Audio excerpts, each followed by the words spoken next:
Although he wasn't even named a starter until halfway through the 2019 season, Gregory Rousseau was named the ACC Defensive Rookie of the Year. He was an absolute force on the defensive side of the ball and quickly emerged as a potential first-round pick in 2021. However, due to the COVID situation, Rousseau opted out of the 2020 season to prepare for the NFL draft. With such limited film on him, who exactly is Gregory Rousseau, and what was his journey like to get to this point? Before we get to today's video, don't forget to hit that subscribe button if you're new to the channel. I post a ton of college football content, so if you're a huge fan of college football, this is definitely the place for you. Gregory is the third of 4 boys born to Haitian immigrants who left the island in the 1980s. Greg's mother is a full-time nurse who works 12-hour shifts. His father is a mechanic who works on ambulances and fire trucks for Miami-Dade Fire Rescue. He also serves as a volunteer paramedic. His mother said that her son, who often took 2 trains and a bus to get to and from high school, is a type A personality. She said that Gregory always demanded the same perfection out of himself that his parents did of him and his siblings while growing up. She said that he was always very mature and serious about everything.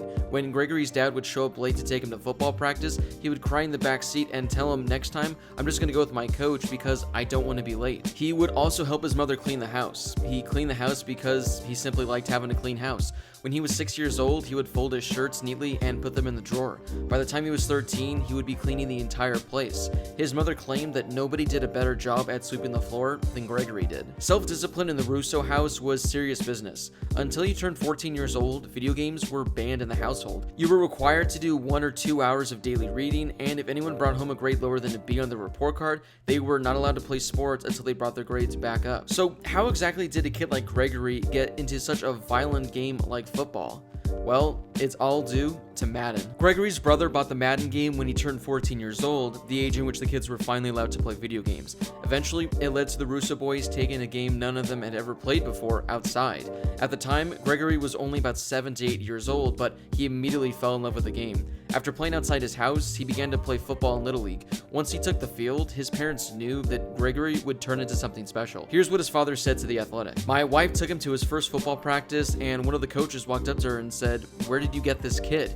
Who has been coaching him?' I remember one time I showed up to one of his games and the crowd was cheering. One of the coaches said, 'Did you see what Greg just did?' He ripped the ball out of the running back's hands and ran it for a touchdown." Gregory continued to play football growing up and continued his great work ethic towards everything else. He was the first kid to ever graduate early from his high school in Florida. He worked his tail off, spending every free moment he had making sure he got everything done. He went to class from 7 to 2, practiced from 3 to 7, and then went home and did everything he had to do with his online classes like English, pre-calculus, economics, and physics, on weekends and at night. Not only did he not miss a single practice the whole time, but he finished the last exam the day before he enrolled at the University of Miami. During his senior campaign, Rousseau played in 10 games. He racked up 75 tackles, with 10 of them coming for a loss with 8 sacks. For good measure, he also added 3 receiving touchdowns as well. While in high school, Rousseau actually spent most of his time playing wide receiver and safety, not defensive end, the position that ended up turning him into a potential first-round draft pick. While being recruited, Manny Diaz actually convinced him that he needed to make the transition to defensive end at the collegiate level. Diaz told him that he saw similarities between him and Manny Lawson, who was a first-round pick back in 2006 from NC State. Lawson, just like Rousseau, played wide receiver while in high school and then transitioned into a dominant defensive end in college. Diaz envisioned the same thing for Rousseau. He requested that he watch Lawson's game film and see what a dominant force he was at the position. After watching all of the film, Rousseau was sold on playing for Diaz and became a Miami Hurricane. Now, this wasn't his first experience ever playing the position. He played defensive end while growing up, but had much more fun playing wide receiver and safety. However, Manny Diaz's pitch to him was so powerful, he was willing to make the switch. During his time at Miami, his coaches have said that what they love most about Rousseau was his relentless nature. They said that he does everything coaches tell him to do, and that he has a lot of natural God-given ability, but he's able to make the most out of it. In his first game of his freshman season, Rousseau totaled 5 tackles in Miami's win. After enrolling at the school early, he added 25 pounds of muscle and was making a really smooth transition towards his new position. Though it was only one game, what the coaching staff saw leading up to the season was enough for them to be convinced he'd be a huge asset. However, all they would see from him in 2018 was that one game. In a 77-0 victory over Savannah State, Rousseau injured his ankle badly. He underwent surgery and missed the rest of the 2018 season. He returned in 2019, and he immediately made his presence felt. Through the first 2 games of the season, Rousseau averaged only 13 defensive snaps per game, but he led the team in tackles for loss with 3.5 and sacks with 2. The coaching staff knew they'd have to find a way to get him on the field more. "We're going to continue to get him on the field more and more," defensive coordinator Blake Baker said. "He has had 2 really good weeks. I'm really proud of him getting better and better going back to last spring coming off an injury. You can now see he has progressed and become more comfortable. He's doing some really good things at defensive end, and I think he adds a huge dimension for us on third downs in sliding him inside and rushing the passer. So you'll see more and more of Greg Rousseau as the season progresses." Gregory just kept getting better and better and better. He had a sack and a forced fumble against Central Michigan, and then another sack the following week against Virginia Tech. It took 6 games, but he finally made his first career start against Virginia. Rousseau received the most snaps of the season with 54 on defense. The result of his increased workload went just as expected, as Rousseau had a much bigger impact on the game.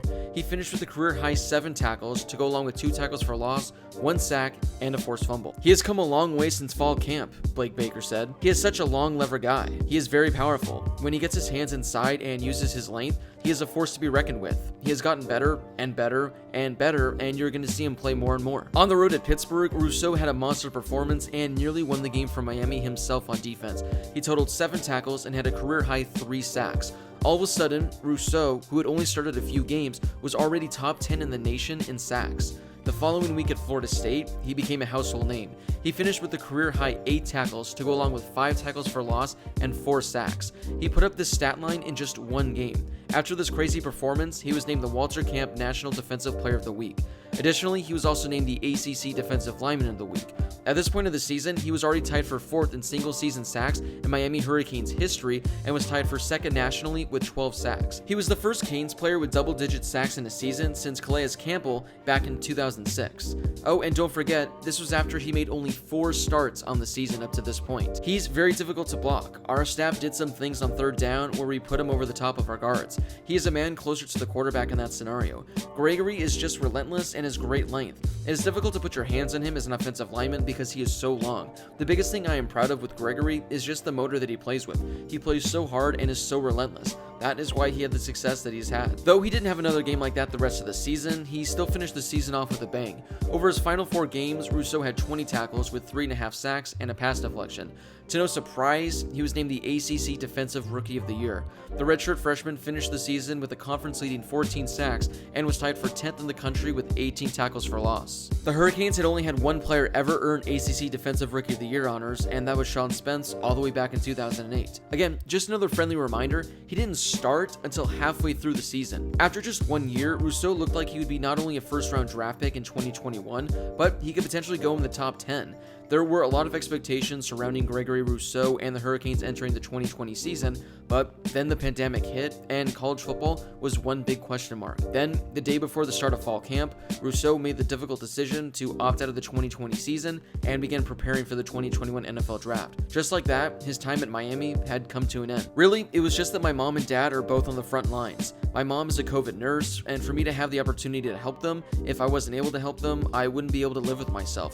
That was definitely what pushed me to make that decision. It was definitely the hardest decision I've ever had to make. So, having not played at all in 2020, do you still think Gregory Rousseau still has a chance to be a top 10 draft pick? He'll definitely go in the first round, but there were a lot of players who improved their stock this season that might push him down a little bit. Drop a comment down below and share with me your thoughts. If you enjoyed this video, don't forget to give it a thumbs up, as it really helps share this video with more college football fans. If you haven't done so yet, don't forget to subscribe and turn on those notifications so you never miss another video. Also, what other 2021 NFL draft prospect would you like to see me make a video on? Comment below and let me know as well. As always, thank you guys so much for watching, and I'll see you all in my next video.